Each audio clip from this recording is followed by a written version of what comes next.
अस्सलाम वालेकुम। आज सुन लो, मुस्लिम लीग नून ने पछाड़ दिया है तहरीक इंसाफ को। पंजाब वापस ले लिया है। कैंटोनमेंट बोर्ड के इंतखाबात हुए और कैंटोनमेंट बोर्ड के इंतखाबात इंतहाई दिलचस्प हैं और तहरीक इंसाफ के जो दावे हैं उन दावों के बरक्स हैं। इसमें कोई शक नहीं कि तहरीक इंसाफ पाकिस्तान में नंबर 1 की जमात के तौर पर उभरी है, मगर क्योंकि पंजाब जो पावर सेंटर है पाकिस्तान का, वहाँ पर तहरीक इंसाफ को ठीक ठाक फेंटा लगा है। लाहौर, रावलपिंडी और दीगर जो कैंटोनमेंट्स बोर्ड्स हैं वहाँ पर तहरीक इंसाफ बिल्कुल फारिग हो गई है। गुजरांवाला में ज़रूर मुस्लिम लीग नून को नुकसान पहुँचा है और मजमूई तौर पर जो मुल्क भर में अगर हम देखें कि पेशावर, वहाँ पर तहरीक इंसाफ को ठीक ठाक मार पड़ी है।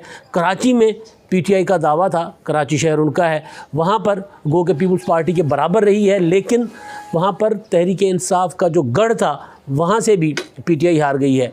कल इंतखाबात हुए बोर्ड, कैंटोनमेंट बोर्ड के 41 कैंटोनमेंट बोर्ड हैं पाकिस्तान भर में, 212 वार्ड्स हैं और उन 212 वार्ड्स की जो जायज़ा लें तो उनमें जो पीटीआई है 63 मजमूई तौर पर पाकिस्तान भर में 63 अपने काउंसलर है, अपना वार्ड जीतने में कामयाब हो गई है। वार्ड जीतने में मुस्लिम लीग नून 59, सिर्फ 4 वार्डों से कम मुस्लिम लीग नून का रिज़ल्ट है। इंडिपेंडेंट हैरान कुन हद तक सबसे ज़्यादा नंबर 3 पर आए हैं, 52। पीपल्स पार्टी को 17 नशस्तें मिली और पीपल्स पार्टी के लिए कराची में नताइज हौसला अफजा, लेकिन हैदराबाद में पीपल्स पार्टी को फेंटा पड़ा है। वहाँ पर मुत्तहिदा कौमी मूवमेंट ने पीपल्स पार्टी को पछाड़ दिया है। मुत्तहिदा कौमी मूवमेंट कुछ बेहतर हुई है पहले, क्योंकि जो आलम था मुत्तहिदा कौमी मूवमेंट का तो वो 10 सीटें ले पाई है या 10 अपना वार्ड जीत पाई है। जमात इस्लामी 7 वार्ड, बाब तो रह गए। बाब ने ज़ाहिर है बलूचिस्तान में जीतना था, बलूचिस्तान से 2 वार्ड उन्होंने जीते हैं और एएनपी बिल्कुल फारिग हो गई है। एएनपी को 2 वार्ड मिले हैं। पीपल्स पार्टी ने केपीके में परफॉर्म किया है, लेकिन पंजाब में पीपल्स पार्टी बिग। अब इसका अगर जायज़ा लें पॉलिटिकली तो आपने पिछले दिनों सर्वेज़ देखे होंगे कि हैरान कुन अजीब व गरीब किस्म के सर्वेज़ आपको नज़र आते होंगे कि जी इमरान खान की हुकूमत से लोग मुतमईन हैं, ये है वो है। या कल रात से हुक्मरान जमात के वज़रा के जो बयानात आ रहे हैं वो ये कि ख़ास तौर पर फवाद चौधरी साहब तो ये कह रहे हैं कि जी ये तो मुकाबला तहरीक इंसाफ वर्सेस तहरीक इंसाफ था, यानी इंडिपेंडेंट जो लोग जीते हैं। या मुल्तान में हैरान कुन हद तक मुल्तान में कोई पॉलिटिकल पार्टी 1 सीट जो है वहाँ पर जीती है, 10 में से मुस्लिम लीग नून और 9 जो है वो आज़ाद जीत गए हैं। अब उसके लिए पीपल्स पार्टी के कुछ लोगों का दावा है, अगर दावा ठीक है तो सामने आ जाएगा, वरना फिर ऐਵੇਂ ही फिर वो क्या होता है खसियानी बिल्ली खंबा नोचे वाला मामला होगा कि वो कह रहे हैं कि जी वो हमारे लोग थे और अब हमसे राब्ते में पता चल जाएगा जी कौन वहाँ पर जो बिलावल हाउस है या गिलानी हाउस है मुल्तान का, कितने जो है वो जो वार्ड जीतने वाले जो उम्मीदवार हैं कामयाब होने वाले कैंटोनमेंट बोर्ड्स के, वो कितने लोग जाकर वहाँ पर मिलते हैं पीपल्स पार्टी के साथ और पीपल्स पार्टी में शमूलियत करते हैं, पता चल जाएगा। जो आज़ाद जीतते हैं या आज़ाद इंतखाब लड़ते हैं वो अब उनका ज़्यादा ये होता है कि जो गवर्नमेंट बन रही होती है, चाहे कैंटोनमेंट बोर्ड में हो, चाहे बल्दियाती कोई मेयर का इलेक्शन हो, चाहे ज़िला नाज़िम का इलेक्शन हो, चाहे सूबे का इलेक्शन हो, चाहे वो मरकज़ का, वो इसी नीयत से जीतते हैं कि जी जिसकी गवर्नमेंट बनेगी उसके साथ मिल जाएंगे। तो ज़ाहिर है अब ये जोड़ तोड़ होगी। 52 इंडिपेंडेंट हैं टोटल 212 में से। अब ये बहुत ज़्यादा मैटर करेंगे 52 ये किस तरफ जाते हैं। ज़ाहिर है जहाँ अब पंजाब में अगर पीटीआई की हुकूमत है तो ये 52 जो फवाद चौधरी साहब का दावा है कि वो आज़ाद हैं, हमारे लोग हैं और हमसे मुकाबला करके वो जीते हैं, तो मुमकिन है कि वो आज़ाद जो है वो पीटीआई में चले जाएँ। लेकिन असल चीज़ ये है कि पेशावर तहरीक इंसाफ का गढ़ है। पेशावर में तहरीक इंसाफ को 1 मिला है, 1 बंदा उनका जीता है, 1 वार्ड उनका वो जीत सके हैं। पीपल्स पार्टी ने हैरान कुन हद तक वहाँ पर 2 वार्ड जीते हैं।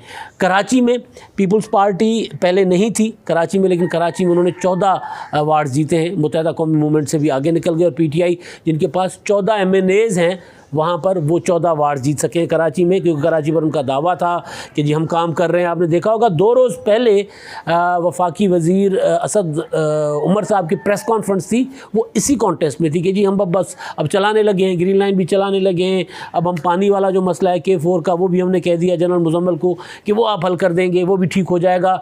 उसके अलावा बाकी जो कराची के बड़े बड़े मनसूबे पता नहीं कितने सौ अरब, यानी वो अब जो सारा मनसूबे थे वो सारे के सारे ज़ाहिर इस इलेक्शन को अट्रैक्ट करने के लिए, लोगों को अपनी तरफ मायल करने के लिए ऐलान था कि जी हम ही करने आए हैं, और 14 MNAs के बावजूद 14 वार्ड्स लेना, और उसके बाद जो सदर ममलिकत आरिफ अलवी साहब का हल्का है क्लिफ्टन कैंटोनमेंट बोर्ड, और इमरान इस्माइल साहब का हल्का है क्लिफ्टन कैंटोनमेंट बोर्ड, जहाँ DHA है वो हार गई है PTI, जहाँ से वो जीतती है, जहाँ से वो मेरा ख्याल है 2013 में भी आरिफ अलवी साहब वहाँ से जीते थे।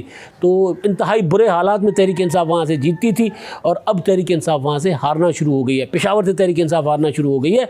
लाहौर से बिल्कुल सफाया हो गया। लाहौर में जो ख़ास तौर पर वो DHA वाला है, यानी DHA जो तहरीक इंसाफ का गढ़ समझा जाता था, जहाँ से धरने का आगाज़ हुआ था 2013 के इलेक्शन के बाद। आपको याद होगा कि 2013 का जब इलेक्शन हुआ तो लालिक जान चौक DHA में धरना हुआ था पहला PTI का, और उस धरने के बाद तहरीक इंसाफ ने फैसला किया था कि अब हमने धरना देना है इस्लामाबाद में। तो वो कई रोज़ तक वो धरना रहा था। इलेक्शन के रिज़ल्ट जैसे जैसे आ रहे थे तो शाम को धरना देकर वो बैठ गए थे वहाँ पर। नौजवान, ख़वातीन, यानी तहरीक इंसाफ का जो तारुक था, जो तहरीक इंसाफ प्रॉपर तहरीक में गई थी, वो DHA से गई थी, लालिक जान से। तो वहाँ से भी जो DHA कराची, DHA लाहौर, यानी वो जो वाल्टन कैंटोनमेंट बोर्ड है, ख्वाजा साद रफ़ीक साहब का, अयाज सादिक का और इनका हल्का है, तो वहाँ से भी PTI को ठीक ठाक मार पड़ी है। तो ये सोचने की बात है कि PTI मजमूई तौर पर तो बेशक नंबर 1 रही है, लेकिन पंजाब का जो फ़र्क है, अब आते हैं पंजाब पर, वो फ़र्क है बेसिक तहरीक इंसाफ के लिए परेशान कुन।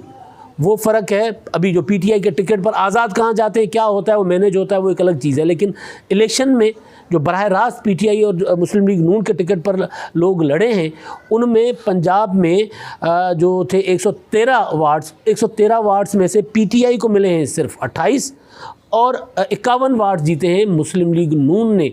तकरीबन आधे का फ़र्क है, ये आधे से थोड़ा सा कम, या 40-60 कर ले, इतना फ़र्क। ये वो फ़र्क है जो जनरल इलेक्शन में जो है वो PTI, क्योंकि मुस्लिम लीग नून से आगे थी कुछ वोटों से, और उसके बाद उन्होंने मिला लिया था मुस्लिम लीग कायदे-ए-आज़म को, तो यहाँ हुकूमत बना ली थी। लेकिन जेन्युइन जो मुस्लिम लीग नून की मकबूलियत, जो मुस्लिम लीग नून दावा करती है कि हमसे हमारा वोट छीना गया है, इलेक्शन चोरी किया गया है, ये उसको रिफ्लेक्ट कर रहा है। रावलपिंडी PTI ने क्लीन स्वीप किया था, वहाँ पर मुस्लिम लीग नून को ठीक ठाक कुट पड़ी थी जनरल इलेक्शन में। गुजरांवाला में मुस्लिम लीग नून ने ठीक ठाक कुट लगाई थी। तो गुजरांवाला में मुस्लिम लीग नून के लिए लंबा फिक्रिया है कि गुजरांवाला में मुस्लिम लीग नून क्यों पीछे रही है। लेकिन रावलपिंडी, क्योंकि हुक्मरान जमात है PTI, इमरान खान साहब 2023 के मंसूबे बना रहे हैं कि 2023 में इंतखाबात जीतेंगे, तो वो और वो ज़ाहिर इंतखाब अगर पंजाब में जीत कर हुकूमत बनानी है तो फिर पंजाब से जीतना पड़ेगा। पंजाब में अगर ये वाली पोजीशन होती है, ये जो 40-60 का, 40-60 से तो कहीं ज़्यादा है ये, लेकिन चलें अगर यूँ लगा लें कि 55-45 का कर लें, 55 नहीं बल्कि ज़्यादा हो गया ना, मुस्लिम लीग नून 65 और 35 का ये परसेंटेज इस तरह का बनता है। लेकिन बहरहाल तो अगर मुस्लिम लीग नून जो है वो इस फ़र्क से जनरल इलेक्शन में जाती है, इस तरह जीतती है, जो कि मुस्लिम लीग नून अब चीज़ों को मैनेज कर रही है। मुस्लिम लीग नून के अंदर जो कन्फ्यूजन थी वो आहिस्ता आहिस्ता वो दूर कर रहे हैं। कभी नवाज शरीफ साहब की वापसी की बात जो है वो इसी वजह से की जाती है ताकि कारकुनों को तहरुक दिया जा सके, और वो पॉलिटिक्स जो मुस्लिम लीग नून को प्रॉब्लम देती थी उस सियासत में मुस्लिम लीग नून अभी नहीं आ रही। कल हम बैठे हुए थे तो कुछ दोस्त कह रहे थे कि अब शहबाज शरीफ साहब जो है वो बड़े मियाँ साहब को फ़ोन करेंगे, कहेंगे भाई साहब देखा आप लोगों ने थोड़ा सा ठंड रखी, थोड़ा सा आप लोगों ने मोतदल मिजाजी से काम लिया तो हम इलेक्शन जीत गए, पंजाब हमने वापस ले लिया।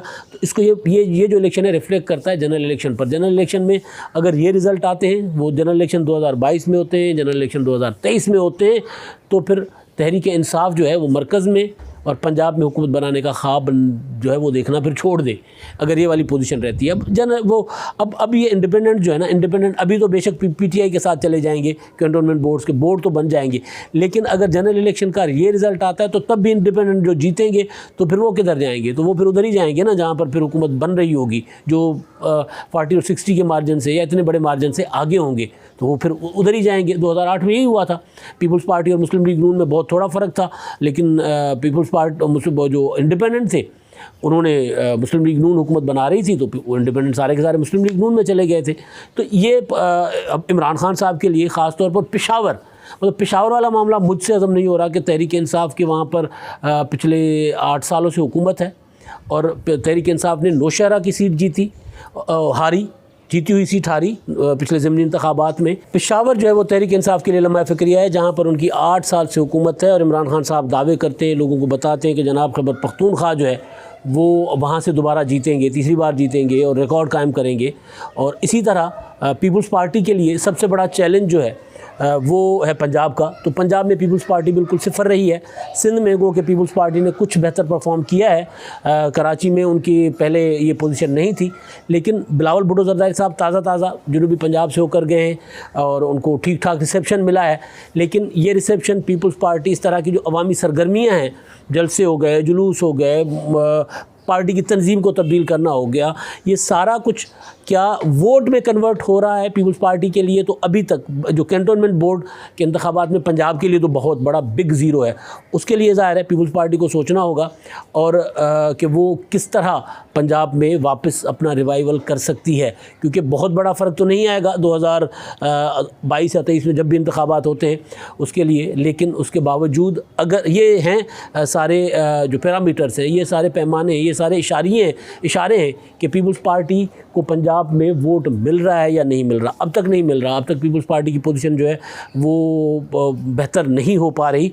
उसके लिए पीपल्स पार्टी को ज़ाहिर है काम करना पड़ेगा, मेहनत करनी पड़ेगी। लेकिन असल चीज़ है, असल चैलेंज है तहरीक इंसाफ के लिए, क्योंकि पाकिस्तान में हुकूमत बनती है पंजाब से, जो कैंटोनमेंट बोर्ड्स के इंतखाबात में तो मुस्लिम लीग नून ने तहरीक इंसाफ से छीन लिया है।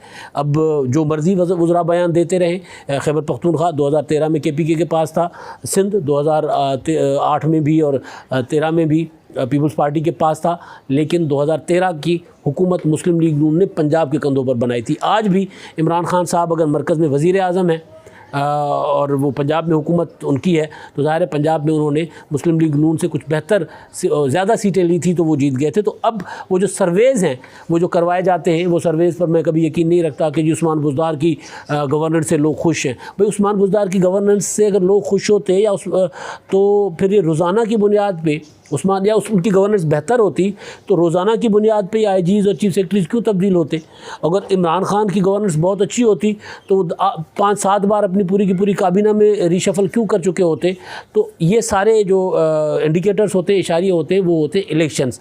तो ये इलेक्शन और उससे पहले होने वाले ज़िमनी इंतखाबात वो जो है वो इस चीज़ की अलामत है कि इमरान खान साहब जो हैं वो 2022 या 23 में नंबर 2 तो हो सकते हैं, नंबर 1 नहीं हो सकते।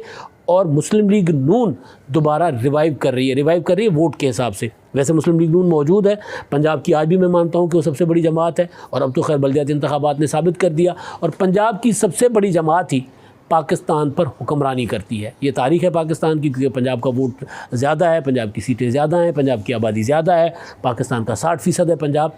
तो तहरीक इंसाफ को अब सोचना होगा कि वो सिर्फ ये जुगाड़ लगाएंगे, EVM वगैरह का PMDA बनाएंगे और इलेक्शन इस्लाहात के ज़रिए इलेक्शन जीतना चाहेंगे, या कारकर्दगी की बुनियाद पर। अभी भी उनके पास वक्त है, अभी भी 2 साल हैं। तो तहरीक इंसाफ इन 2 सालों में बजाय तनाज़ात खड़ा करने के, बजाय सियासी महाज़ाराइयाँ इदारों के साथ, सियासतदानों के साथ तो होनी चाहिए, इदारों के साथ सियासी महाज़ारे, जिस तरह इलेक्शन कमीशन के साथ अब शुरू हो गई है ये इलेक्शन अपना इस्लाहात के मामले पर, वोटिंग मशीन के मामले पर। तो इस तरह के तनाज़ात से क्या तहरीक इंसाफ इलेक्शन जीत सकती है? ये तहरीक इंसाफ के लिए है लम्हा फ़िक्रिया। और ये इंतखाबात कैंटोनमेंट बोर्ड के, और जो मुखालफीन हैं ख़ास तौर पर, कल मैं सुन रहा था ख्वाजा साद रफ़ीक साहब को, वो ये फरमा रहे थे कि अगर थोड़ा सा इलेक्शन कमीशन इंडिपेंडेंट हो तो फिर ये रिज़ल्ट आता है। ख्वाजा आसिफ साहब कह रहे हैं कि जी इलेक्शन आज़ादाना हुए हैं, ख्वाजा साद कह रहे हैं नहीं आज़ादाना नहीं हुए, लेकिन निस्बतन बेहतर हुए हैं। तो अगर आज़ादाना इलेक्शन कमीशन अपना किरदार अदा करता है, जिसके साथ इमरान खान की ज़ाहिर लड़ाई है, मैंने कल परसों गुजारिश की थी कि वो लड़ाई इसी वजह से है कि एक तो कैंटोनमेंट बोर्ड के इंतखाबात हैं और दूसरा अगले इंतखाबात, आम इंतखाबात के लिए माहौल बनाना है ताकि सिकंदर सुल्तान राजा साहब ना रहें, वो अपनी छोड़ दें चेयरमैनशिप और कोई नए ऐसे चीफ इलेक्शन कमिश्नर आए जो कंट्रोल हो सके। तो चीफ इलेक्शन कमीशन को कंट्रोल करके तो इलेक्शन शायद PTI जीत जाए। लेकिन ये जो रिज़ल्ट आए हैं, इन रिज़ल्ट्स में पंजाब की हद की मैं बात कर रहा हूँ, मजमूई तौर पर ठीक है तहरीक इंसाफ के लिए हौसला अफजा है, पेशावर हो गया, पंजाब हो गया, तो वहाँ पर तो तहरीक इंसाफ को ठीक ठाक मार पड़ रही है। तो सोचना पड़ेगा इमरान खान साहब को कि इलेक्शन के लिए कारकर्दगी बेहतर करेंगे या महाज़ाराई बढ़ाएंगे। अब तक के लिए इतना ही। अल्लाह हाफ़िज़।